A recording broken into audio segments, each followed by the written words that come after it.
Hello, everyone, and welcome to FPC Fantasy Sunday Live. I'm your host, Kyle Senra. I also co-host the Full Press Fantasy Pod. You can follow me on Twitter at Senra Says, the Fantasy Pod at FPC _ Fantasy Pod. Every week we do rankings debates and running a Twitter poll right now. I've still got about a few hours before that poll expires. But it's basically about Miles Sanders, and I guess in hindsight, should have timed that poll to go all the way through Tuesday, but at the time didn't know that game was being pushed back. But it's basically the question is, will Miles Sanders be a top 20 running back in Week 15? So I say yes. My co-host Brad Harvin at the Rundown _ BH says no, and that's what the poll reflects. I've got him at RB 18. I think Brad has him at RB 29. So just share your thoughts if you want. But again, appreciate everyone for joining us live. One of the things, do a few things. I think first off, we're going to go start sit decisions. I know I've got quite a few this week, actually. Basically, almost every playoff team. A couple don't have difficult ones, but almost every playoff team had some type of difficult decision somewhere. So one of the things I'm went through. I do a spreadsheet every week, so I kind of explain that. Once everything's been released, we'll also talk about the actives and inactives for today. A lot of questionable players this week, so I think it's more about just trying to figure out, who's out, and if someone is out, how do you replace them properly? So we'll definitely get into all of that, and of course, the most important thing, if any of you have any questions, feel free to shout over. Let me know. I'll do my best. If you get it early enough in the program, I'll maybe even be able to plug what you what your questions are into my spreadsheet, and then we can go from there and see what kind of answers I reveal. But I guess it's this famous spreadsheet, right? So anyone who's watched previous weeks has seen it before, but if you are new, entering just for the fantasy playoffs, allow me to share what I kind of work on every week, really. Just give me a moment here. But every week I kind of go through this whole lineup process for myself. As I do is every Tuesday I will instinctively set the lineup. Okay, what's my gut telling me, kind of thing. Look through. Okay, this. Look at maybe if looking at anything, it's looks that those players have scored.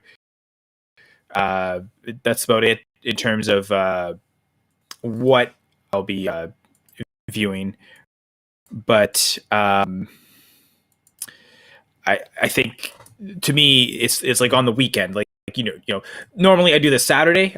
This time, because of the Saturday games, I went Friday. But anytime Friday after we get the final injury reports for most of the games, obviously the Monday Night Football game, they won't have that info out at that point. That will be revealed on a Saturday. But almost every other game, you get the final injury reports. Kind of going in who's questionable, at least who you have to kind of maybe be concerned with.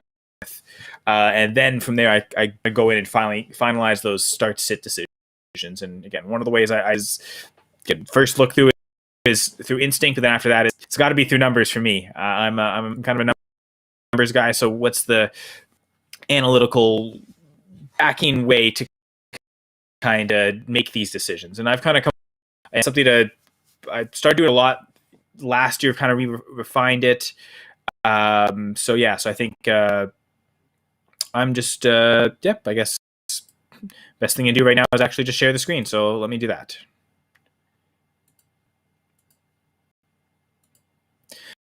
All right, so everyone go through, make different start-sit decisions. And I guess what each of these columns mean is important.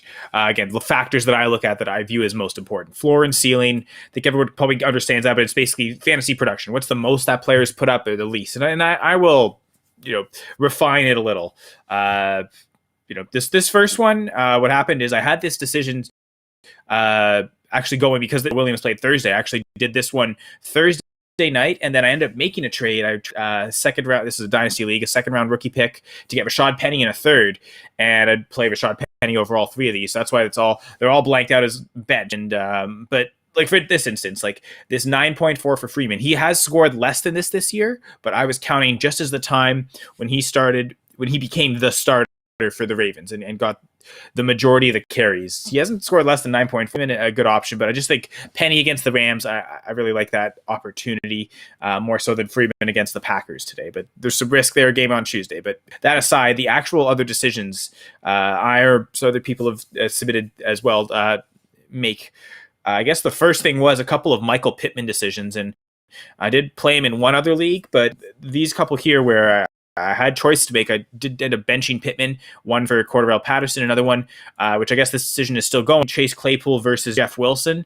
I'm really leaning Jeff Wilson. The idea that he'll be the workhorse back against the Falcons defense. No Elijah Mitchell. I think he could have a great fantasy performance. So I really like Wilson, especially from a DFS perspective. I think he's one of the best values. I know I've looked mostly on Yahoo, but also on DraftKings. It seems like one of the best values on the entire slate really is Jeff Wilson, but I think even in season-long fantasy playoffs, I think he's startable. So over receivers like Pittman and Claypool, going Jeff Wilson. But so got an IDP decision. Maybe I won't focus too much on that. But so looking at some of these. So I guess I didn't talk about the rest of the factors, did I? I talked about floor and ceiling being fantasy production.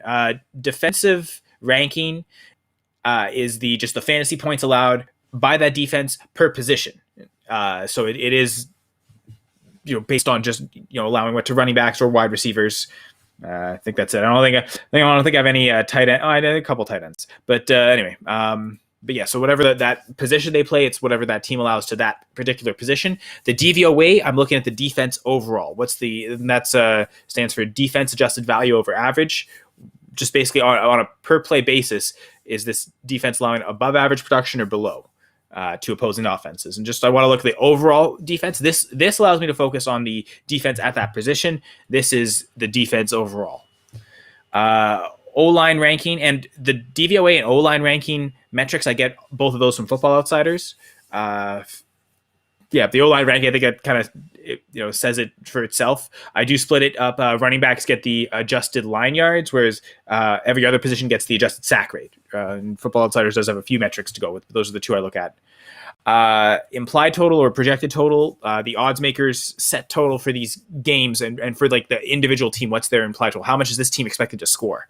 Yards per team attempt, kind of says in the name, how many yards a player gets, or how many yards a player has accumulated the season's scrimmage yards divided by the number of passing and rushing attempts teams have attempted in the games the players have played. So it is a per game basis stat that you use. So you won't count the player in games that they're not absent, but even if a player plays one snap in that game, you count every team attempt in that game. So it's not a per attempt. I mean, that's what it kind of it boils down to, a per attempt thing, but it really is a per game stat. Red zone carries and targets, and in parentheses, I put carries inside the 5 just to give it extra emphasis.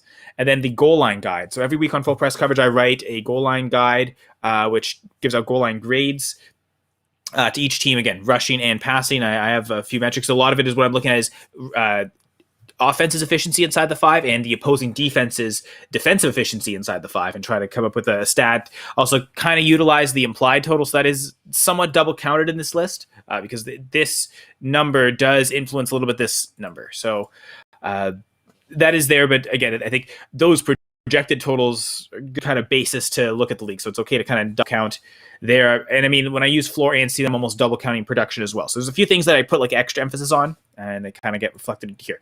But anyway, so what I do is I input all the numbers, and then I kind of go through. I put green for the highest of any stat and red for the lowest, and then I do kind of a quick comparison. So we'll start with a couple of KJ Osborne decisions down here.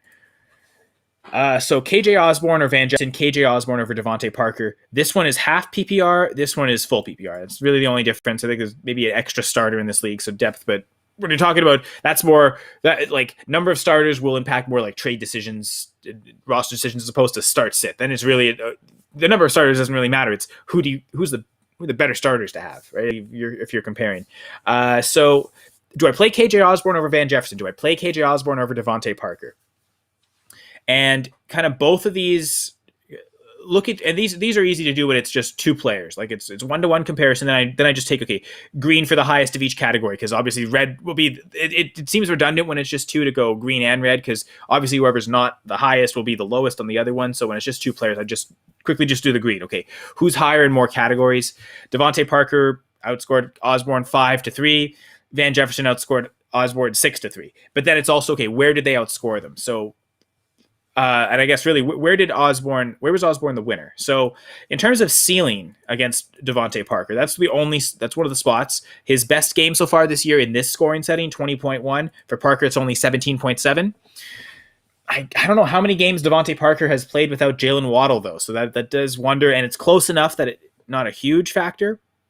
The O-line. The Vikings offensive line is ranked first in the league in adjusted sack rate, and the Dolphins at 21. So that's one big difference. And then Osborne has 5 red zone targets on the year. Parker has 2. Parker's also played fewer games, so this one's almost a moot point. But actually, yeah, I might even just take that out and say it's really more 5-2, because if you go red zone targets per game, that's pretty close to being equal, because I believe Osborne's played about twice as many games as Parker has, if not more. So that's not too big a factor. So really it is just that, so far about, what is that? It's 2.4 points more that Osborne has shown as a ceiling over Parker. I don't know that, and then the O-line being good. There's the really, and the O-line factor really does make it loom large. It's probably the biggest separator of any of these categories. But not enough for me to play Osborne over Parker again, especially without Waddle there. Parker becoming the alpha for the Dolphins, it would seem. I think he's definitely a must start out of these two anyway. And then Osborne over Jefferson. It was even more of a landslide in Jefferson's favor, and he got both of the production metrics. He's had a better floor, but also a better ceiling than Osborne in this half-point PPR format. So right there, just the fact that he got these two is already kind of pushing Jefferson in that direction. The only spots that Osborne won, the fantasy points allowed by position. So the Bears have allowed at 27, this is the reverse math would be with the 6th most fantasy points per game to receivers, whereas the Seahawks have given up the 7th fewest to wide receivers. So that's where Osborne takes advantage. The offensive line again, but that one's barely even that much of a difference maker, since the Rams are ranked 2nd or 3rd in offensive line. And then the goal line grade, slight better for Osborne, but again, all the other factors kind of stating Van Jefferson. So that's where I would go Osborne, or that's where I'd bench Osborne on these circumstances. I know in a lot of leagues where I have KJ Osborne, I'm almost kind of holding him as, like this league up here, I am playing KJ Osborne,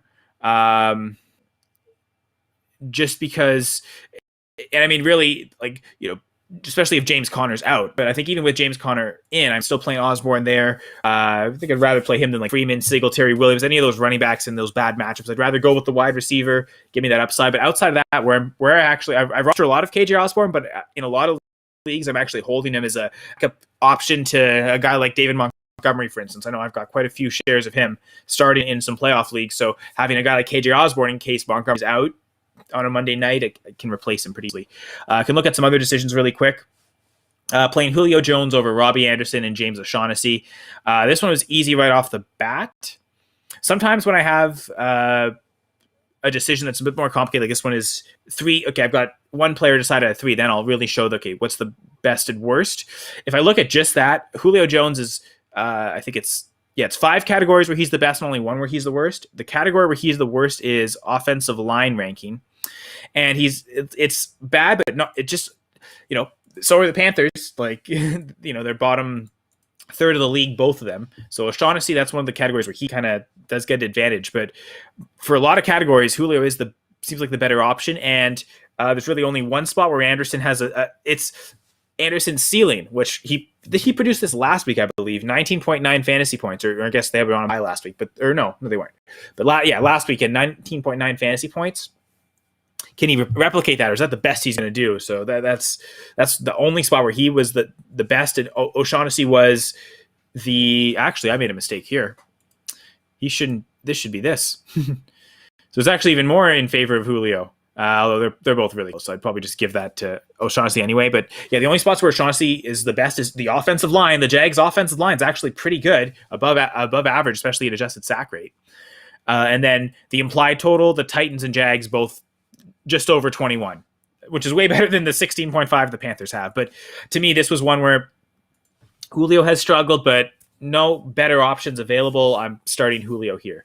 This one's interesting because I may actually have to make two starts here, but if Leonard Fournette plays, I only have one, and I've got Nick Vannett as the backup to Leonard Fournette. So when I first picked up Nick Vannett, though, I think I had Brashad Perryman as the main backup to Fournette. Like if Fournette was, because he's listed as questionable, so if he's out, I was going to just plug in Perryman. He's on the COVID list, so not available. So I'm glad I picked up Vannett for like the reason just to start him out, right? But now he's kind of there as the main backup. So he'll be the guy I put in if Fournette's out. But then looking at Royce Freeman, Nick Vannett, Jeff Swain, and Nick Westbrook-Ikhine. So again, one of the things I did, green for highest in the category, red for lowest. Comparing those two, Nick Westbrook-Ikhine had 4, where he like a difference of 4. So he's 5 where he's in green, 1 where he's in red. So that makes a difference of 4. The 2 tight ends were 0, and then Royce Freeman -3. Because it's start 2, then I went, okay, and this is the number of times that they're top 2 in a category. Jeff Swain was only 3 times, Vannett and Freeman 4, but then Nick Westbrook-Ikhine 7. So kind of just 2 ways to quickly analyze this. Nick Westbrook-Ikhine ends up being the play. And then because him and Swain, same team, I kind of looked at some like fantasy points allowed because this is on Sleeper, and Sleeper doesn't actually have that information right on there. So these leagues where I don't have anything here, it's because they're on Sleeper. But I did go look at that. Okay, what's Pittsburgh allowed more? And they're allowed, like, their ranking in terms of fantasy points allowed to wide receivers much, we'll say, lower, because they allow more production to wide receivers. They're ranked much higher against tight ends. They don't allow as much production. So just from a matchup perspective, looking at the same team, Nick Westbrook-Ikhine ended up being better anyway. But that's where I kind of decided, and yeah, it's tough, deep leagues deciding at the end for those players. But that's kind of how I've gone about making some start-sit decisions. So there's no question. So what I'll do is I'll just quickly get to the actives and inactives reports. Let me look that up real quick.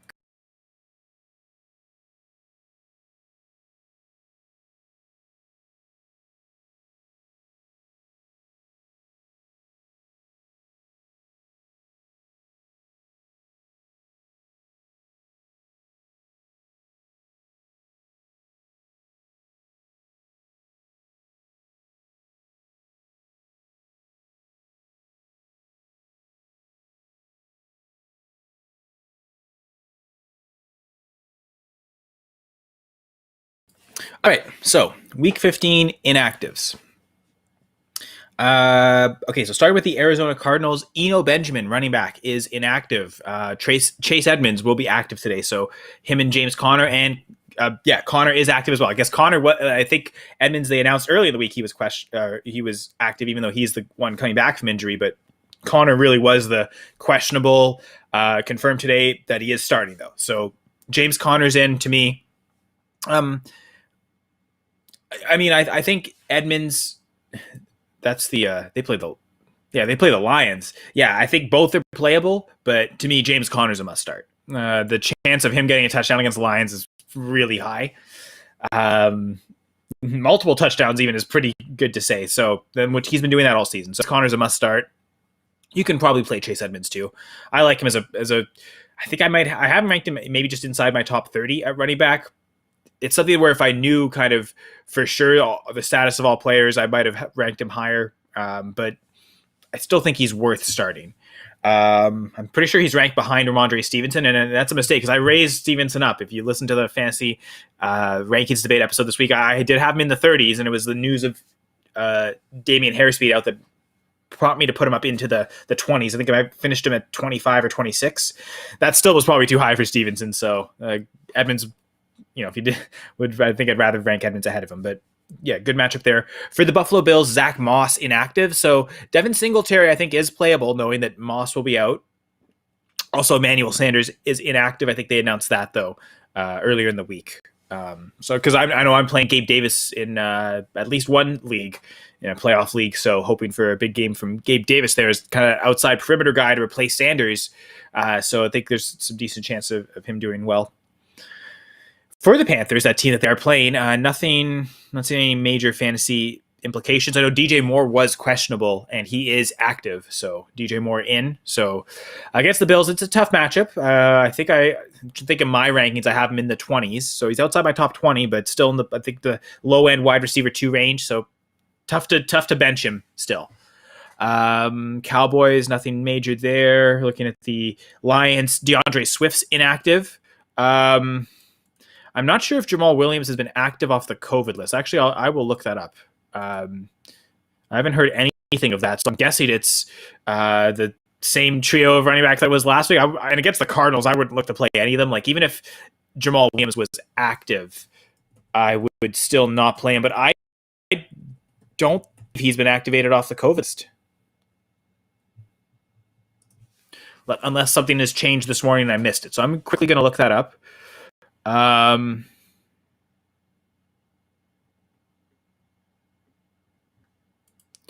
Yeah, so far nothing on that. So I'll keep going. If I find something, I'll let you know.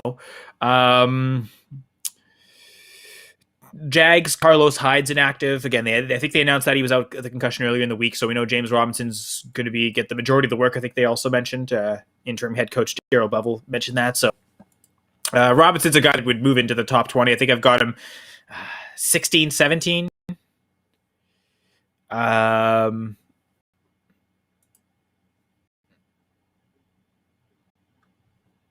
Let me just so far nothing I think on Jamal Williams. So I'm still trying to find that.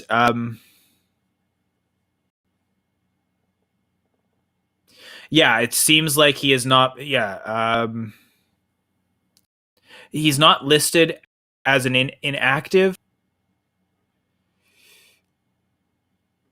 Yeah, I'm getting conflicted stuff. It seems like Jamal Williams is still not active off the COVID list. In theory, they could in the next hour activate him again. Though I wouldn't play Jamal Williams against even if he was active, even if he's going to get the majority of the work against the Cardinals, I wouldn't play him. So I'm spending too much time on Jamal Williams, I think. Looking at other teams for the Dolphins, Adam Shaheen's inactive, so I think tight end wise it'd still be Gesicki. Again, not seeing anything about Jalen Waddle coming off the COVID list either. So that's probably more important to look up than Jamal Williams. Forget Jamal Williams.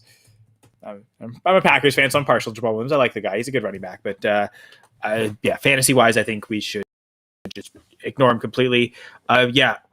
Waddle's still on the COVID list, so. I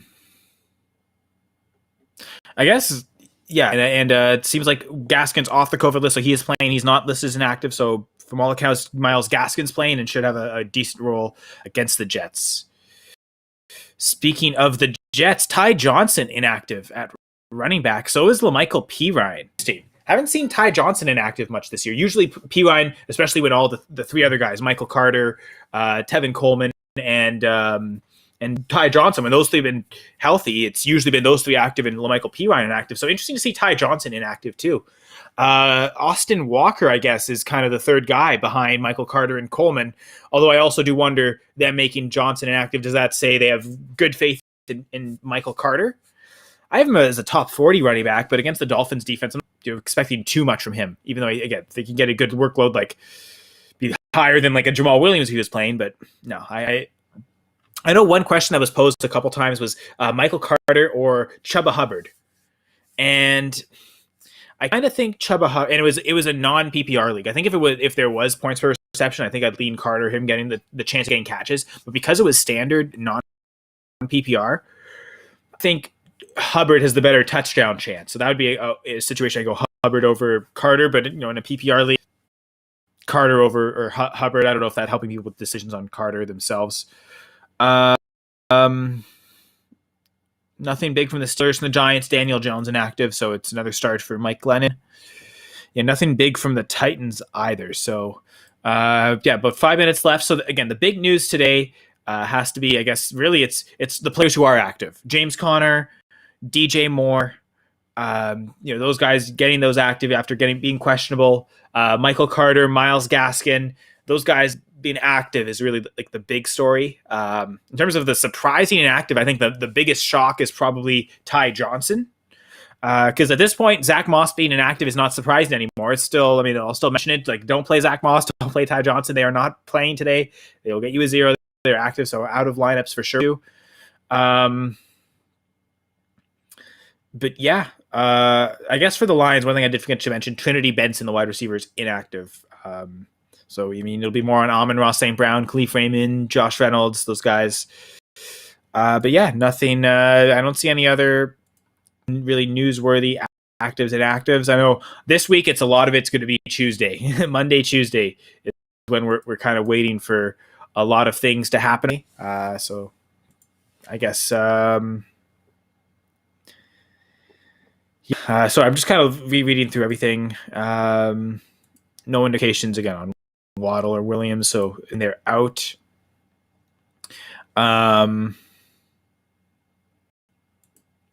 And this is one that just came up. Evan Ritter on _RITT3. Chase Edmunds, Alan Lazard, KJ Osborne, Rashad Penny. Darn, that's tough. Just because they're plans, I might be tempted to say Chase Edmunds, even though I really don't like Chase Edmunds. 0 shares of him this year. Total avoid. He was like my biggest, like, do not draft this guy. Mostly because I wanted to just draft a lot of James Conner, which has turned out pretty well. But even in this matchup against the Lions, yeah, I think Rashad Penny's still the guy. I mean, it's risky having to wait till Tuesday, but I mean, the Rams have always been more vulnerable on the ground than they are through the air. Kind of helped through for this year, and Penny looking like he's going to get the majority of the work. Yeah, I think I think I would go with Rashad Penny in that instance over Chase Edmonds, Alan Lazard, KJ Osborne. I think I've got Lazard over Osborne in a couple spots. So between the two wide receivers, I prefer Lazard. Really think he kind of, MVS kind of questionable this week. It seems like Lazard will be like the firm and established wide receiver too. I'd be shocked if he's not second in the team in targets, honestly, and catches, unless the Packers use Aaron Jones so much as a receiver that it's actually him. But outside of Jones kind of taking that away from Lazard, I don't know that any receiver, really any of the tight ends, are going to take away from his role. So I really like Lazard this week, but I'd still go with the running back and Rashad Penny. I'm a running back guy. That's what I do. It's who I am. But yeah, so I think the takeaways from today, KJ Osborne playable, but not over guys like Devontae Parker or Van Jefferson or even Alan Lazard. If you've got certain like mid-tier running back options like Devontae Freeman and Devin Singletary, even without Zach Moss, like those are the guys that I'm playing KJ Osborne over. Get the upside there, even though it's a bit of a risk that Thielen could come back and totally take away from Osborne's role. I think I'm willing to take that risk because I don't know if the upside's all that great with like a Freeman or a Singletary getting those really tough matchups. Singletary did do pretty well against the Bucs I think it was last week though, so if you can get it's about him catching passes. Really, that's kind of the issue. Like if he can do that, then he'll produce. But I still think that's where I'd kind of go KJ Osborne, because that ended up being a lot of decisions I had to kind of figure out this week is what to do with KJ Osborne. But yeah, I think again from the actives and inactives, it's big news today is mostly the players that are active. James Conner, DJ Moore, they were both questionable coming into the week, but they're both active and they kind of both feel like they should be in all your lineups. I mean, I think Conner is a top 10 running back this week, bordering on top 5 really against the Lions. So he's a must start almost every week, but especially so good to see that he's active. Even if he doesn't play the full game, like he should get the production there. Yeah, I think this should be a lot of fun today. But yeah, again, fantasy playoffs. I think it's again a lot of difficult decisions. I'm gonna have to go back through all my leagues. I got an hour before kickoff. I suggest everyone do the same. Just kind of make sure. Also, kind of the PSA I'll leave with is if you have players playing in the Monday games or the Tuesday games, do your best to move them to your flex spots. If you are stuck playing, like I know I've got one league where don't really want to flex Van Jefferson because it's got 3 other good running backs. So Van Jefferson is a wide receiver, in the wide receiver spot, it's a little risky. So I can't remember who I picked up, but I went and made sure I picked up another wide receiver playing in that Tuesday game. I think it might have been like Devontae Smith was available or something like that, where I just went and picked up another player that I knew was also playing that Tuesday. So if Van Jefferson's out, I can kind of flip him there. That would be kind of the best advice is if you are forced to start a player in their positional spot, make sure you have another player at that position you can replace them with.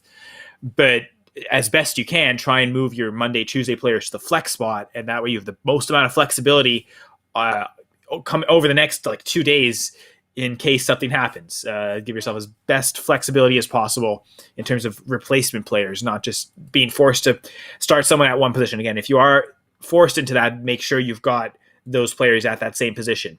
Like if you've got a Van Jefferson starting, make sure you've got a Devontae Smith or who's the like viable receiver playing like who it was? I picked up DeAndre Carter. That's who it was in that league where I've got Van Jefferson in a wide receiver spot and it's a Tuesday night. If something happens with Van Jefferson, I can at least put DeAndre Carter in that wide receiver spot, even though he's got Kyle Allen as a quarterback. It's pretty brutal, but at least get something to not take a 0. So that would be just, I think every week kind of do that. COVID, non-COVID, right? Did injuries anyway, but I think especially in a COVID world, it's especially important to make sure you always got those backup players for those late games, for those Monday and Tuesday games. So best of luck, everyone, in the fantasy playoffs. Once again, my name is Kyle Senra on Twitter at Senra Says, co-host of the Full Press Fantasy Pod.